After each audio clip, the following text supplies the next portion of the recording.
Que el Señor nos bendiga, hermanos. Realmente para mí es un honor, es un privilegio. También es una responsabilidad poder estar acá frente a ustedes. Le doy gracias a Dios por la gracia, como decía el cántico, que nos ha dado la salvación, pero también le doy gracias a Dios por las personas y las amistades que pone alrededor de nosotros, que son de muy grande bendición para nuestra vida, de muy grande bendición para nuestra vida. El tema que vamos a tocar el día de hoy tiene que ver la educación, pero tiene que ver la educación en el puritanismo. Cómo los puritanos educaban a sus hijos. Cómo los puritanos educaban a sus hijos. Acá yo le voy a pedir que pues el Espíritu de Dios nos ayude para ir siguiendo lo que es la temática. ¿Por qué? Porque obviamente al ir estudiando lo que los puritanos hacían, nosotros vamos o tenemos que ir agarrando esa idea y concluyendo también a que sería lo mejor que nosotros también hiciéramos en nuestros hogares. Vamos a ver unas características muy fundamentales en este caso en los puritanos y qué es lo que ellos buscaban a la hora de educar a sus hijos. Si bien ellos buscaban pues que sus hijos tuviesen una educación buena, ellos proveían para sus hijos materias o una educación a lo que nosotros llamamos muchas veces secular, pero el principal eje para ellos era la educación cristiana, pero no la simple y sencilla educación cristiana, sino que en este caso el ideal profundo de los puritanos era criar en sus hijos adoradores de Dios. Ese era el centro de los puritanos. O sea, lo que los puritanos buscaban era hacer en sus hijos personas que adorasen a Dios. Para ello vamos a ver de alguna manera los métodos que ellos utilizaban para poder llegar a esto, pero al final vamos a ver que hay un método que era al cual más ellos recurrían, que era la gracia de Dios. A la gracia de Dios a través de Jesucristo por la obra del Espíritu Santo, con la cual ellos constantemente estaban clamando al Señor para que les ayudase en esa obra que ellos estaban haciendo. Los puritanos tenían un concepto con respecto hogar-iglesia. Ellos no separaban el hogar-iglesia. De hecho, para ellos, una iglesia que funcionase correctamente era el fruto de la enseñanza en los hogares. O sea, una iglesia que estuviese glorificando a Dios es porque detrás de esa iglesia habían hogares que estaban glorificando a Dios. Ellos veían también lo contrario, una iglesia que no estuviese glorificando a Dios, entonces había una enseñanza cristiana muy deficiente en sus hogares. Entonces, breve resumen de lo que en este caso vamos a observar. Le pido que vaya a su Biblia, 1 Timoteo capítulo 4, versículo 7. 1 Timoteo capítulo 4, versículo 7. Vamos a leer el versículo 7 y el versículo 8. Pablo le aconseja a su joven hijo en la fe, ahora pastor él en una iglesia, que busque la piedad. O sea, si hay algo que Timoteo a lo cual debe él dedicarle tiempo, no es tanto a verse bien, y no es que sea malo cuidar nuestros cuerpos, no.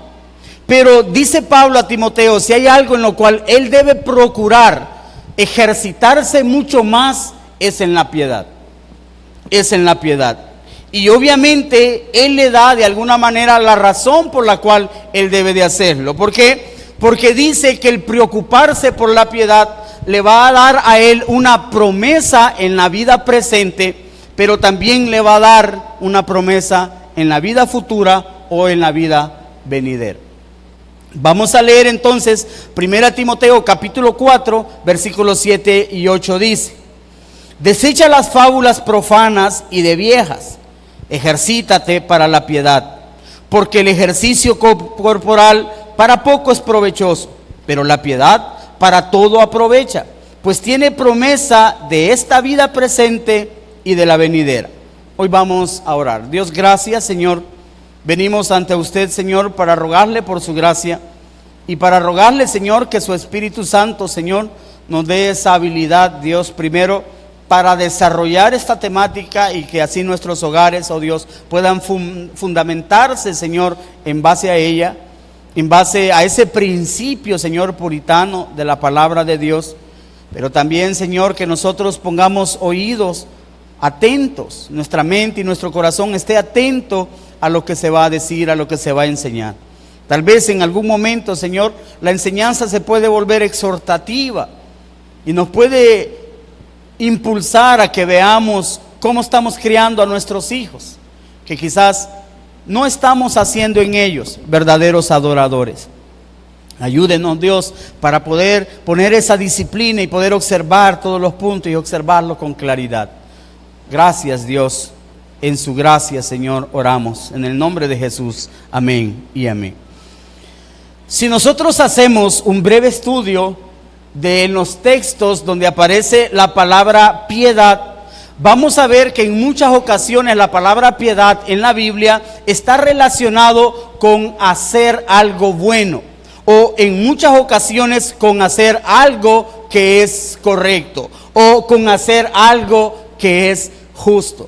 En otros momentos nosotros podríamos observar, o en otros textos nosotros podríamos observar que esa palabra piedad tiene que ver con estar describiendo algunas de las cualidades de Dios que tendrían que estar inmersas, en este caso, en el creyente. En aquella persona que cree en Dios, tanto en el Antiguo Testamento como en el Nuevo Testamento, tendría que estar inmersa esta característica de la piedad. Pero también en otras circunstancias, la palabra piedad tiene que ver con la actitud obediente, sumisa, sujeta a Dios. En general, a todo lo que compete con la voluntad de Dios. Que es en este caso a lo cual el apóstol Pablo está utilizando el término piedad. Cuando él está diciendo a Timoteo que él se ejercite más en la piedad, le está diciendo que él ejercite su alma para que su alma sea cada vez más sumisa ¿a quién? A Dios. Que su alma sea más sujeta ¿a quién? A Dios. Y en este caso, a la palabra de Dios o a la voluntad de Dios. Eso es lo que Pablo le está diciendo en este caso a Timoteo. ¿Por qué hacemos o por qué utilizamos este texto? Porque obviamente la palabra piedad es una palabra que para los puritanos fue suma, pero sumamente importante. Para ellos en la piedad estaba el centro de la adoración de las personas. Ahora, para que una persona fuese piadosa, también había algo que había pasado tras de él, algo que había trabajado o algo que había desarrollado su corazón. Pero en este caso, lo que nosotros podemos ver es que la palabra piedad para los puritanos era sumamente importante. Ahora, ¿qué es lo que vamos a ver en este momento? Primero, vamos a ver la razón de ser de los puritanos, o sea, la pureza de la familia. Algo muy interesante con respecto a los puritanos es que el término puritano fue acuñado por los puritanos, pero no porque ellos se llamasen a sí mismos puritanos, sino que en este caso el término puritano fue puesto a ellos de una manera como discriminativa, por aquellos que no estaban como muy afiliados a lo que era la fe, a lo que eran las creencias de ellos. Estos empezaron a llamar a estos personajes puritanos. ¿Por qué? Y aquí va la razón de ser de los puritanos. La razón de ser de los puritanos era purificar o limpiar la iglesia. Recuérdese que los puritanos van a venir de la iglesia en Inglaterra. Entonces, más específicamente de la iglesia anglicana. Para ellos habían algunos aspectos que la iglesia anglicana o la inglesa estaban haciendo que no eran muy ajustados a la palabra, sino que más bien tenían que ver con ciertos mitos o aspectos culturales del papismo. Entonces, ¿qué es lo que ellos querían hacer? Lo que ellos querían hacer en este caso era purificar o limpiar la iglesia. Por eso a los puritanos en algún momento se les llamó a ellos los reformadores de la reforma. Algunos pusieron este término o esta frase a los puritanos. ¿Por qué? Porque ellos decían que no bastaba simple y sencillamente con la reforma que estaba habiendo, sino que debía de haber una reforma mucho más profunda o mucho más adentro. También los puritanos se esforzaban para reformar y purificar la iglesia y para dirigir al pueblo en una forma bíblica y piadosa.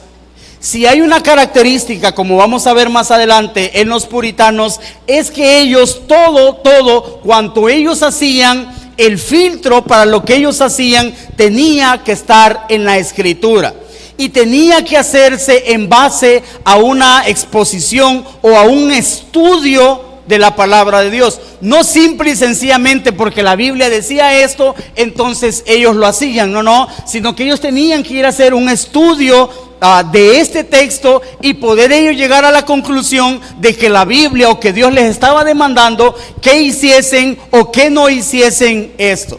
Por lo cual ellos reclamaron mucho a la iglesia inglesa de que ellos no estaban viviendo o no estaban celebrando su cristianismo conforme a la palabra de Dios.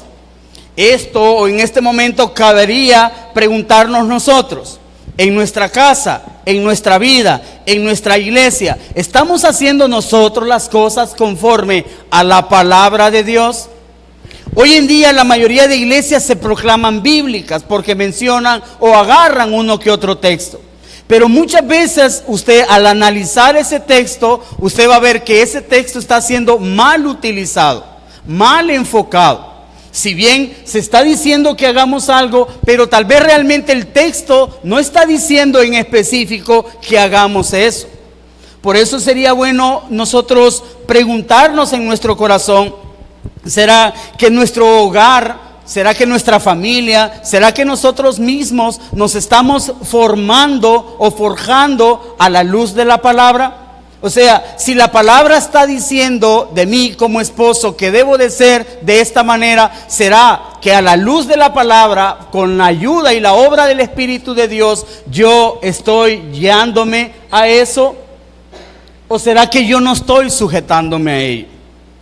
Es interesante este aspecto de los puritanos porque, como decíamos anteriormente, ellos querían purificar lo que supuestamente en ese momento se estaba presentando como puro, que era la reforma. Algo similar pasó allá en Mateo capítulo 23, versículo 14. Cuando Cristo Jesús llegó a donde los fariseos y aquellos que se hacían o se presentaban a sí mismos como personas puras, o como el término fariseo significa separados, Cristo le llegó a hacer ver que ellos realmente distaban mucho de ese término separado. Recuérdese que los fariseos 100 años antes de Cristo, ellos se separaron de lo que era el judaísmo común. ¿Por qué? Porque este judaísmo común se estaba helenizando. Entonces ellos no querían las prácticas helenistas, sino que vinieron ellos y se separaron del judaísmo común. Y ellos empezaron a formar un judaísmo, decían ellos, mucho más puro, mucho más apegado a la ley. De alguna manera los fariseos eran sumamente respetados en el tiempo de Cristo. Las personas les veían a ellos como personas muy nobles. Pero Cristo Jesús, cuando llega frente a ellos, no los vio tan así. Porque si usted lee Mateo capítulo 23, va a ver que en varias ocasiones Cristo Jesús le llama a ellos hipócritas, hipócritas, hipócritas. O sea, de alguna manera Cristo Jesús él está haciendo, sino que más bien los puritanos de alguna manera están haciendo lo mismo que Jesús estaba haciendo en este momento. ¿El qué? Purificando la iglesia. Esto nos lleva entonces a nuestro segundo punto. ¿Cuál? La cosmovisión puritana. En el primer punto nosotros observamos que la razón de ser del puritanismo era purificar la iglesia. Vaya teniendo todo eso en mente, porque al final tiene que unir todas esas ideas y va a ver que de esa manera ellos criaban a sus hijos. Ok, En el segundo punto nosotros vamos a ver la cosmovisión puritana. Cómo veían los puritanos el mundo y qué decían los puritanos que necesitaba el mundo. Para los puritanos el mundo estaba sumamente perdido y necesitaba no solo de la gracia de Dios, no solo de la oración de Dios, que era lo sublime para ellos, sino que necesitaba algunos aspectos de suma urgencia. ¿Cuáles eran ellos? Uno de los primeros aspectos era la necesidad de una predicación bíblica y una enseñanza, doctrina reformada sana. ¿Qué quiere decir? Basta de las especulaciones, basta del idealismo. No, tenemos que venir a una predicación bíblica. Debemos de exponer la palabra de Dios, debemos de exponer las doctrinas que en ese momento están siendo conocidas como las doctrinas reformadas. Para ellos eso era sumamente importante. ¿Por qué era importante? En el contexto se logra notar que en el tiempo de los puritanos, lo que menos se predicaba, aunque se mencionaba, era la escritura. Era la escritura. Yo tuve la oportunidad cuando tenía 8 o 9 años estar en un lugar donde el sacerdote en ese lugar dio todo lo que ellos llaman misa, desarrolló todo lo que ellos llaman la misa en latín. A lo cual yo fui donde mi abuela después y le pregunté, ¿qué dijo? Mi abuela me dice, no sé, pero sonó muy bonito. ¿De qué sirve que sonara bonito si no lo estábamos entendiendo absolutamente nada? Entonces para los puritanos es la idea, ¿ok? Traigamos una predicación y esta predicación debe de ser una predicación clara, limpia, a la luz de la palabra. Como dice 2 de Timoteo capítulo 4 versículo 1, pero principalmente el versículo 2, que prediques la palabra, que instes a tiempo y fuera de tiempo, redarguye, reprende, exhorta con toda paciencia y doctrina. Hoy en día hay que tener un gran sumo cuidado. A raíz de la pandemia resultaron muchos predicadores, que muchos de ellos tienen un conocimiento bíblico bien bajo o bien vano. Y llevan a las personas, dicen ellos, a la luz de la palabra, pero no a la verdadera adoración hacia Dios. Pero también ellos observaban la necesidad de una piedad, o sea, formar un carácter en el creyente. Una piedad personal bíblica que enfatizase la obra del Espíritu Santo y la fe en el creyente. No una simple y sencilla justificación. Justificado pues por la fe, tengo paz para con Dios, ok, por medio de nuestro Señor Jesucristo. Ya he sido perdonados. No. Para los puritanos no llegaba ahí el concepto de justificación. Llegaba el concepto de regeneración. ¿Qué significa? Que ellos debían de ser regenerados. Debían de dejar totalmente su antigua vida y ahora experimentar una nueva vida en Cristo Jesús. No es simple y sencillamente voy al culto, leo la Biblia, oro, pero llego a mi casa y me desarrollo, me desenvuelvo en una vida totalmente secularizada, que no tiene nada que ver con Dios. No, los puritanos no tenían ese concepto de vida. Para los puritanos, de hecho, ellos impulsaron mucho las reuniones en sus casas. ¿Qué quiere decir esto? El culto familiar. Ellos impulsaron mucho el culto familiar. Para ellos la casa se convertía también en un templo, donde el padre era el sacerdote y este predicaba y enseñaba a sus hijos a la luz de la palabra. Pero como lo vamos a ver más adelante, no solo predicaba. El hogar estaba en un contexto bíblico, en un contexto doctrinario. Y los hijos crecían así, pero no de una manera obligada. Es como que me tengo que parar, lo tengo que hacer. Ay, qué aburrido todo esto. No, ellos nacían en su corazón hacerlo porque es lo que los padres le inculcaban a ellos en su corazón. O sea, los padres vivían de esa manera y es el sabor o es ese gusto que los hijos veían en sus padres que también ellos reproducían eso mismo. Por eso se consideró en un buen tiempo que las iglesias puritanas fueron iglesias bastante sólidas. Algo más que los puritanos vieron fue la observancia de la oración secreta y el culto familiar. Para ellos era sumamente importante la oración y, como decíamos, el culto familiar. Dice un libro comentado: la necesidad de la restauración de la simplicidad bíblica en la liturgia, vestimenta, gobierno de la iglesia, de forma que una iglesia bien ordenada proviese el culto a Dios Trino como se estipula en la palabra. Eso ellos lo veían desde sus casas. Hermanos, los puritanos enseñaban teología y doctrina a sus hijos en sus casas. Desde ahí comenzaba la teología y la doctrina. Para ellos, para los padres, era sumamente importante conocer a Dios. Porque si ellos no conocían a Dios, uno, no adoraban a Dios, y dos, no podían mostrar a sus hijos esa adoración. Porque ¿cómo puedes adorar a alguien que no conoces? Ese era un concepto puritano. Por ellos se sumergían constantemente en el estudio de la palabra, que es el punto 4. El punto 4 es el arduo estudio y la aplicación de la palabra.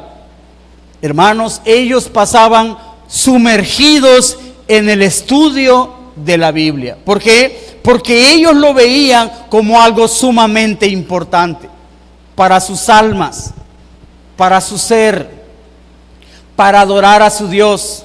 No solo para adorar a su Dios, sino para que sus hijos también adorasen a Dios, para que su hogar glorificase a Dios. Porque ellos tenían o estaban en el entendido que ese conocimiento, como era el concepto que tenía Calvino, que ese conocimiento los llevaba a ellos a adorar a Dios. O sea, como lo vamos a ver más adelante, la matemática de los puritanos era: entre más tú conoces a Dios, más que, más adoras a Dios, más honras a Dios, más amas a Dios, entre más lo conoces. Pero si entre más lo conoces, más te separas, más te alejas, como que empieza a haber una separación entre ti y Él, entonces quizás no estamos conociendo al verdadero Dios, o no estamos teniendo una relación verdaderamente con Él. La idea de los puritanos es que la ley no era reprensiva, que había que hacerlo porque a ley. Para ellos, como dice el Salmo 119, era un deleite la ley. Esto nos lleva a un punto 3 rápidamente, el que las características fundamentales. Hubieron 3 características fundamentales en los puritanos. La primera de ellas: los puritanos tenían una comunión dinámica con Dios que moldeaba sus mentes y afectaba sus emociones y penetraba hasta lo más profundo de sus almas. No solo eso, los puritanos, como segundo, adoptaron un sistema de creencias en común basado literalmente en las Escrituras. Hermanos, le pido de favor que me vaya siguiendo la idea. ¿Por qué? Porque esto al final tiene que concretizar en algo. O sea, si los puritanos creían todo esto, que todo esto era necesario tanto en el mundo como en sus hogares, de esa misma manera ellos estaban criando a sus hijos, con esa misma idea, con ese mismo principio. No un principio diferente, sino con ese principio. Dice un comentario: los puritanos estaban comprometidos a escudriñar las Escrituras, organizar sus hallazgos y luego aplicarlos a todas las áreas de su vida. ¿Qué quiere decir? Que para los puritanos no había un problema al cual ellos no fuesen a buscar una solución en la Escritura. No había. Para ellos no había el supuesto que esto no lo puedo encontrar en la Escritura, sino que para ellos, para los puritanos, todo esto, toda problemática que ellos podían tener, lo podían encontrar, por decirlo así, la solución en las Escrituras. El igual, todo como ellos querían desarrollarse como adoradores de Dios, el único lugar donde lo podían encontrar es en las Escrituras. Cuando fue formada la Confesión de Westminster, la primera que se presentó, Hubo un problema que algunos observaron en la confesión de Westminster y dijeron, ok, la confesión está muy bien, pero hay un problema, no tiene textos bíblicos. Entonces, ¿qué hicieron? Que todos aquellos hombres piadosos que se habían reunido para formar la confesión de Westminster fuesen nuevamente y ¿qué hiciesen? Pusiesen en todos los puntos textos como argumento a lo que ahí se estaba diciendo. De esa manera se presentó después ya totalmente desarrollada la confesión de Westminster, respaldada por todos los textos bíblicos. Hay un libro que se llama Los Estándares de Westminster. Cuando uno ve el libro, lo ve bastante extenso. ¿Por qué? Porque en ese libro están todos los textos bíblicos como argumento a lo que ellos están explicando como doctrina. Los puritanos enfocaban específicamente todo en el ¿qué? En la Escritura. En tercero, la purificación de la iglesia, principalmente la purificación de los ritos o el tipo de adoración. Para los puritanos era sumamente necesario y sumamente importante que las personas adorasen a Dios como Él quería que fuese adorado. Esto entonces nos lleva a algo más, a poder ver entonces el centro de la labor puritana. ¿Cuál era el centro de la labor puritana? El carácter piadoso.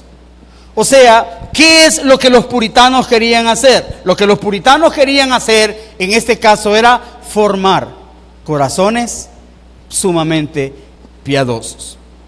Al analizar los métodos que ellos ocuparon para formar ese carácter piadoso, nosotros podemos observar 4 de ellos, que fueron los cuales pusieron suma importancia. Primero, en el estudio dedicado a la palabra. 2, en la teología sana.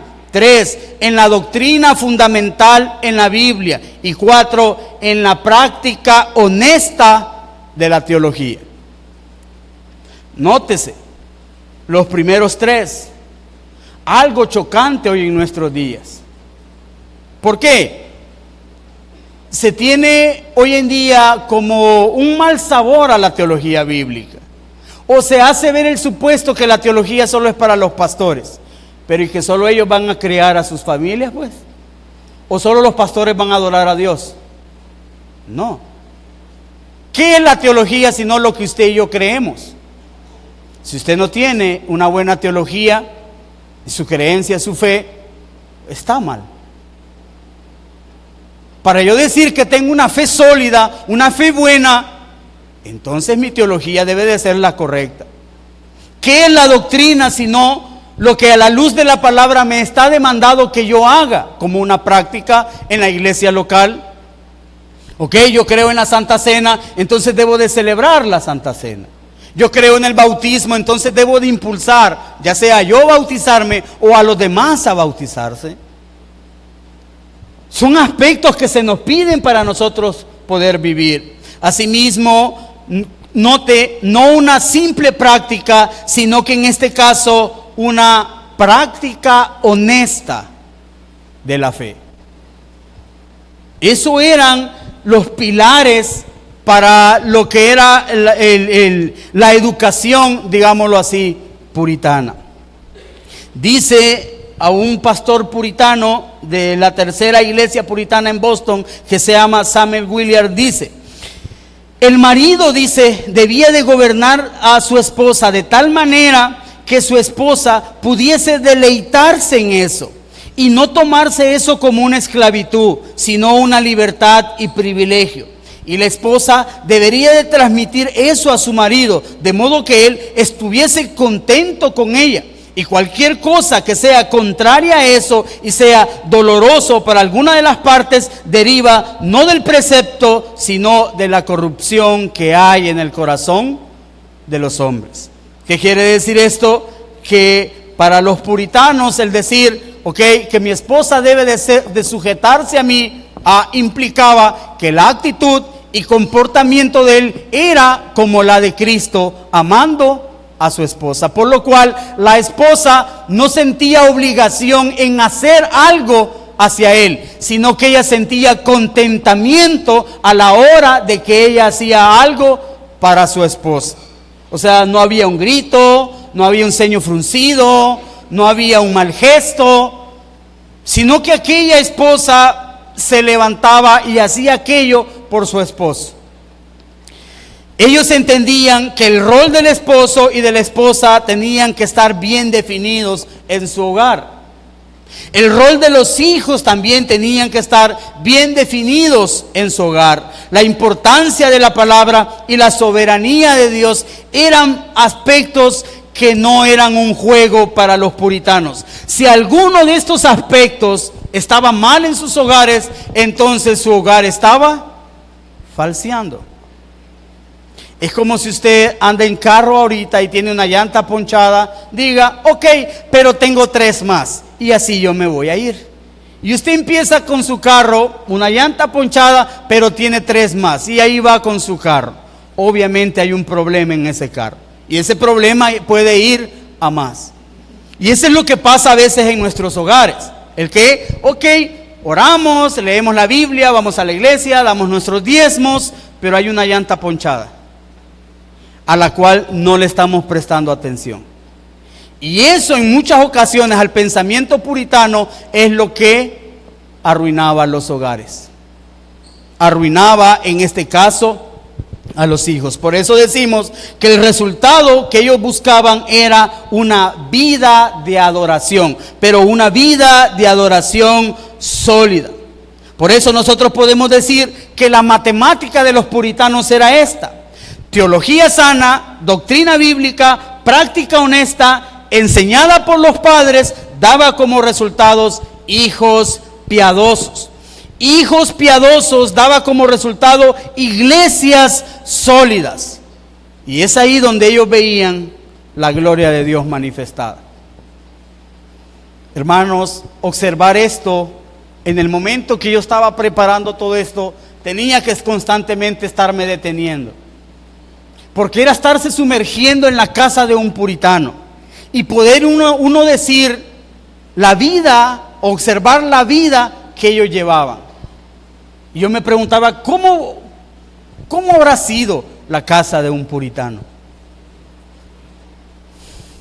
A la luz de esto llegaba una sola frase y era bíblica.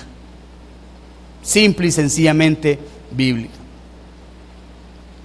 Es como Cristo lo hace ver en Mateo capítulo 7, versículo 24 y 25. Ahí va a haber unos paréntesis. Dice, cualquiera pues que me oye estas palabras, eso es teología. Después dice, y las hace, esto es doctrina y práctica. Le compararé a un hombre prudente, eso es carácter, que edificó su casa sobre la roca. Descendió lluvia, vinieron ríos, soplaron vientos, golpearon contra aquella casa y no cayó porque estaba fundamentada o fundada sobre la roca. Eso es adoración. Tal vez el concepto que nosotros tenemos de adoración es el concepto de cantar en el culto. Pero a la luz de la palabra, el concepto de adoración significa doblegarse y humillarse ante Dios y vivir conforme a la voluntad de Él. Algo que los puritanos conocían como el corandeo. Vivir siempre delante de Dios. Siempre delante de Dios. Entonces, ¿qué es lo que buscaban los puritanos? Los puritanos buscaban formar a sus hijos a través de una vida centrada en el Evangelio. Ellos iban a mover cielo y tierra a su alrededor para que este hogar estuviese en ese centro, en el Evangelio. Ahora, hemos estado diciendo de cómo el propósito importante es la piedad, pero la pregunta rápidamente en este caso sería, ¿qué es la piedad? Porque incluso en el texto al principio nosotros veíamos que Pablo le dice a Timoteo que debe de forjarse o esforzarse en la piedad. Pero la pregunta entonces ahora sería, ¿la piedad? ¿Qué es la piedad? La piedad, a la luz de lo que se ha visto, nosotros podemos decir que la piedad es un reflejo de un corazón humillado al Señor. en breves y pocas palabras. No solo eso, Juan Calvino llamó a la piedad una reverencia unida al amor de Dios, que el conocimiento de Dios produce. Ojo con esa frase de Calvino. Los puritanos, muchos los tildaron de calvinistas. De hecho, ellos abrazaron mucho las doctrinas calvinistas.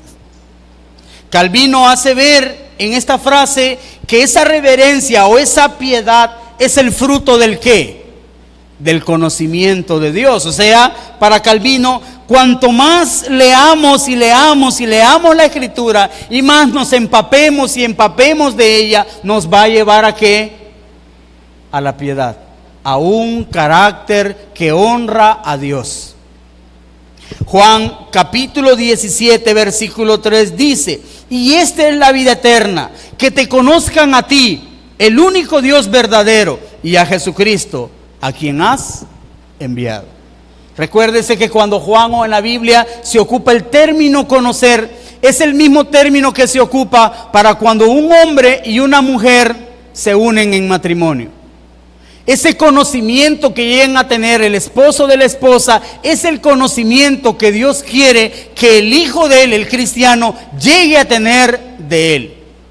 Un conocimiento tan íntimo que el hijo pueda saber qué es lo que agrada o desagrada al padre. Como cuando el niño dice: no, eso no lo hago porque a mi papá o a mi mamá no le gusta. No gusta eso. Entonces el niño o la niña conoce a su papá y sabe que aquello desagrada. Eso mismo es acá. El que conocer a Dios implica saber lo que a Él le agrada y desagrada. No simple y sencillamente tener un concepto teológico y empezar a hablar de toda la doctrina de Dios y empezar a hablar de todas las características de Él y dar enunciados prominentes de lo que es Dios, pero sin sentirlo acá.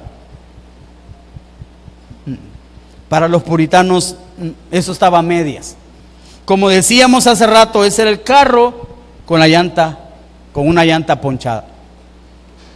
No. Conocimiento hasta el corazón. Para Calvino, el concepto de piedad se basaba en el conocimiento de Dios e incluía las actitudes y acciones que dirigían hacia la adoración y hacia el servicio hacia Dios. ¿Qué quiere decir? Que cuanto más estas personas conociesen a Dios, más en su corazón ellos iban a tener la necesidad de servirle a este Dios. Al final, Calvino dice que la verdadera piedad consiste en un sentimiento sincero que ama a Dios como padres, mientras teme y lo revierte como Señor, abraza su justicia y teme ofenderlo más que a la muerte. O sea, ¿qué quiere decir? Para el verdadero hombre piadoso, no es la muerte la que teme, o el castigo, sino el hecho de que ha ofendido a Dios. Eso es en este caso lo que enseñaban los puritanos en sus hogares. La preocupación más profunda entonces del hombre piadoso, ¿qué son las cosas de Dios? La palabra de Dios, la autoridad de Dios, el evangelio, la verdad. Eso es lo que más le interesaba en este caso a él. Como lo hace ver Lucas capítulo 2 versículo 49, donde ellos, María y José, han perdido a Cristo. ¿Y dónde lo encuentran? En el templo. ¿Cuál es la respuesta que él les da a ellos? Dice en Lucas 2:49, les hace ver él que a él le era necesario estar en los negocios, en el trabajo, en la obra de su padre. Hermanos, cuando se estaba en este contexto se me vino a mí una idea, ¿el cual? Génesis 1:31, cuando Dios creó todas las cosas, el jardín perfecto, y puso ¿a quién? Al hombre ahí. ¿Para qué? Para que éste viviese cómoda y reposadamente. ¿Por qué se me vino esa idea? Porque eso es lo mismo que los puritanos hacían en sus hogares. Un jardín donde se adorase y se honrase a Dios. donde sus hijos estuviesen envueltos en el evangelio, en la palabra, en la teología, en la doctrina bíblica. Y es así el poder ellos decir, como lo dijo Dios, esto es bueno en gran manera. Hermanos, ¿será que nuestros hijos están envueltos en ese jardín? Hemos fabricado un jardín para ellos, y cuando yo le hablo de jardín, no es que ellos lleguen a la casa y tienen un mega televisor o tienen un mega teléfono, tablet, todo lo necesario, las mejores lociones y perfumes, no. Si ellos respiran la adoración hacia Dios, ese es el punto. Porque eso es lo que al final les importaba a los puritanos. Entonces, podemos decir que al final los puritanos, ¿qué es lo que hacían? Que guiaban a sus hijos a la verdadera adoración hacia Dios. Como dice en un comentario de Emmanuel College, dice, en los estatutos de Emmanuel College, la facultad más puritana del antiguo Cambridge, afirman, hay 3 cosas, dice, que deseamos sobre todos los miembros de esta facultad que posean. 1, adoración a Dios. 2, el crecimiento en la fe e integridad moral. O sea, que en esa institución era lo que ellos buscaban de los estudiantes.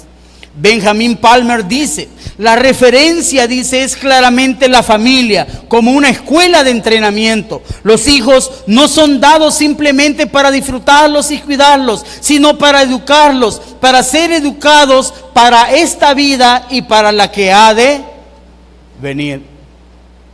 Richard Greenham dice, si los padres tienen sus hijos bendecidos en la iglesia y en la escuela, que ellos tengan el cuidado de no darle a sus hijos ningún ejemplo corrupto en casa.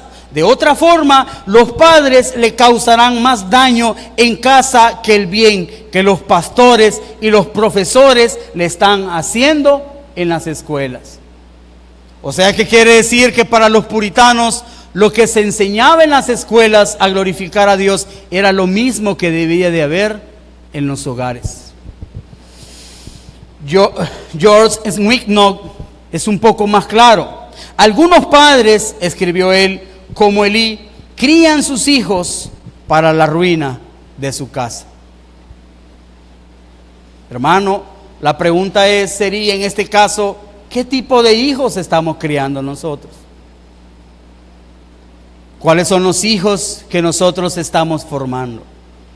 ¿Verdaderos adoradores? ¿Niños y niñas piadosas?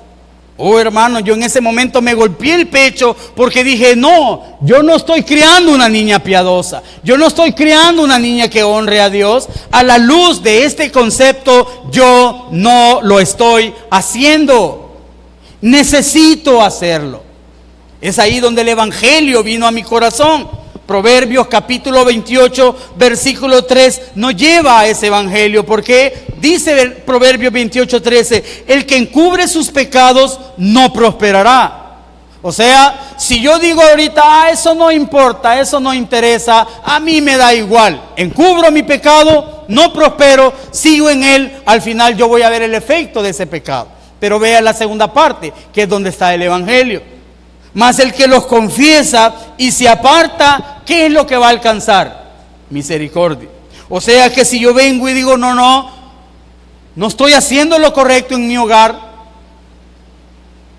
debo de cambiar esa forma de enseñar a mis hijos, voy a Dios a buscar ayuda, ¿qué es entonces lo que yo voy a encontrar? Misericordia.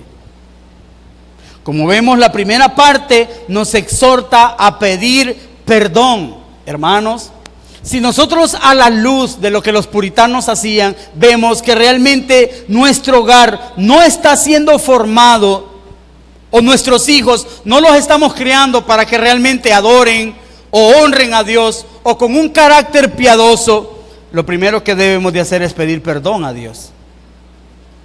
A veces nos justificamos en el no sabíamos. Y ese es un gran problema. Porque se cree que usted y yo estamos criando a las futuras esposas y a los futuros esposos.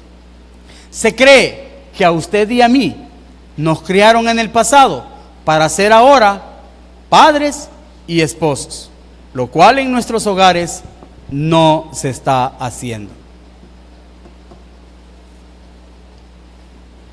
Como le preguntaba a unos niños, a unas niñas, ¿a cuántas de ustedes las están criando para ser esposas piadosas?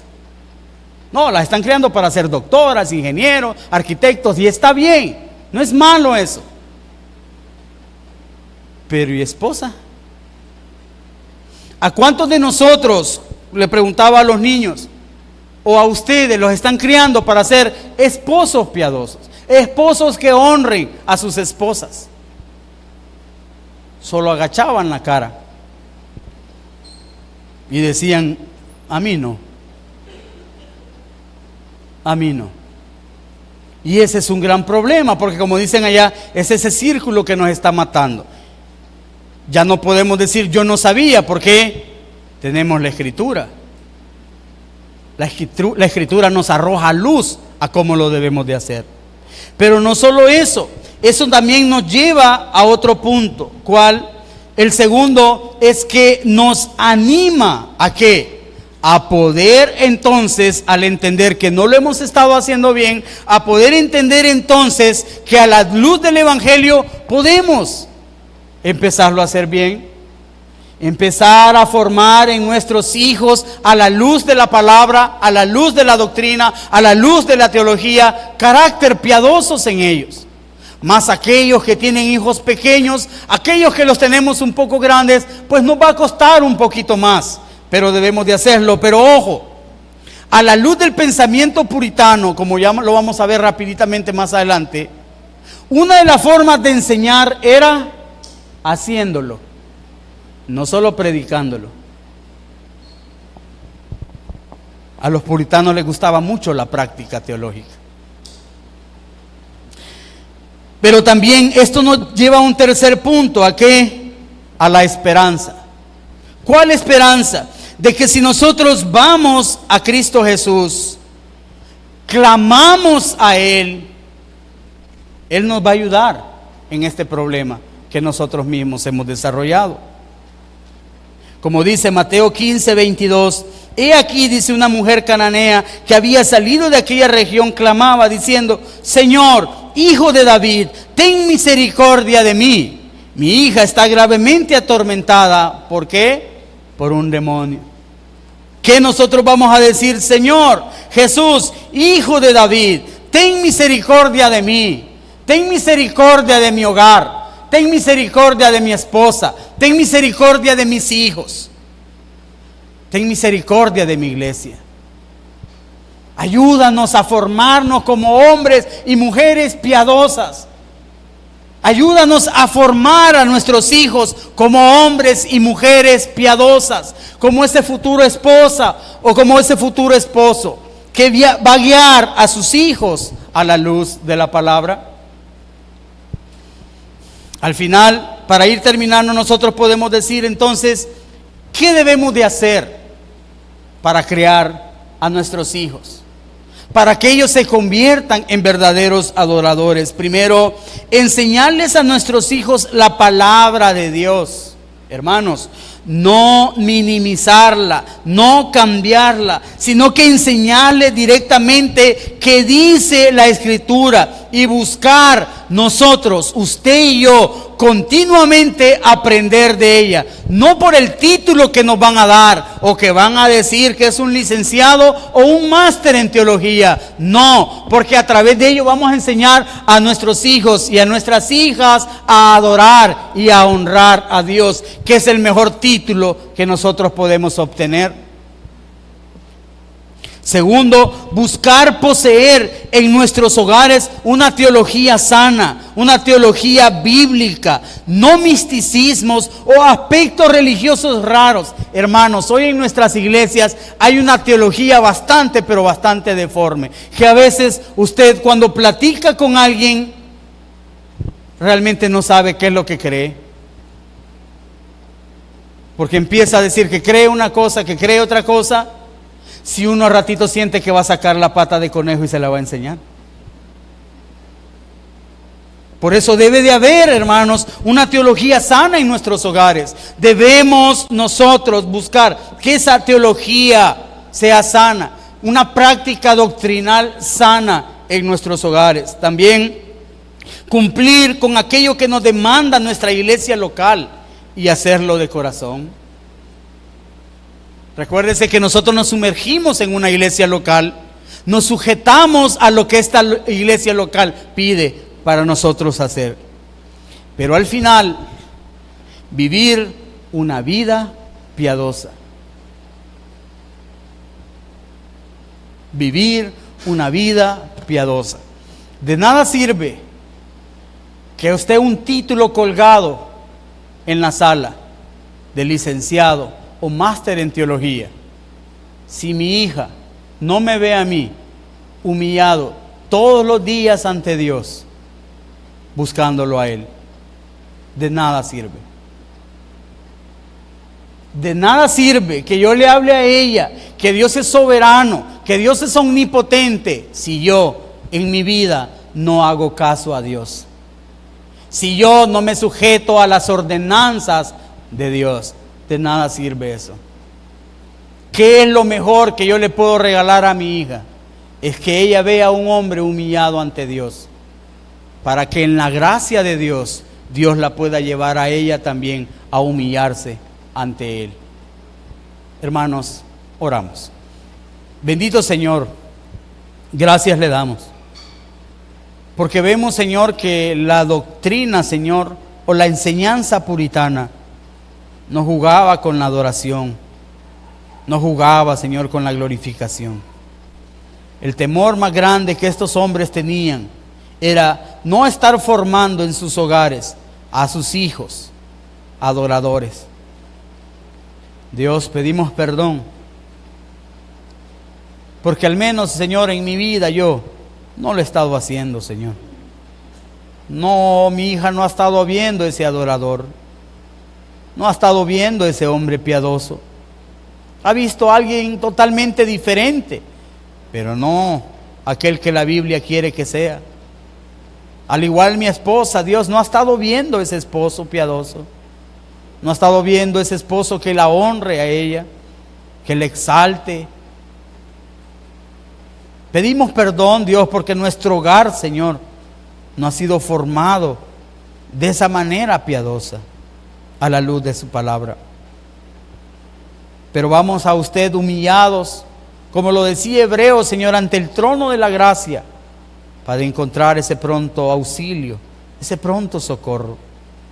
Y así, Dios, que a través de su palabra, que a través de la obra del Espíritu Santo nos ayude a nosotros como padres primero a formarnos como personas piadosas, para así después poder enseñar a nuestros hijos y que ellos, por la obra de su Espíritu Santo, puedan llegarlo a hacer también. Dios, gracias, Señor, por su palabra, porque sabemos, Señor, que ella nunca regresa vacía. En Cristo Jesús, oh Dios, oramos. Amén y amén. Que el Señor les bendiga, hermanos. Muchas gracias por su paciencia.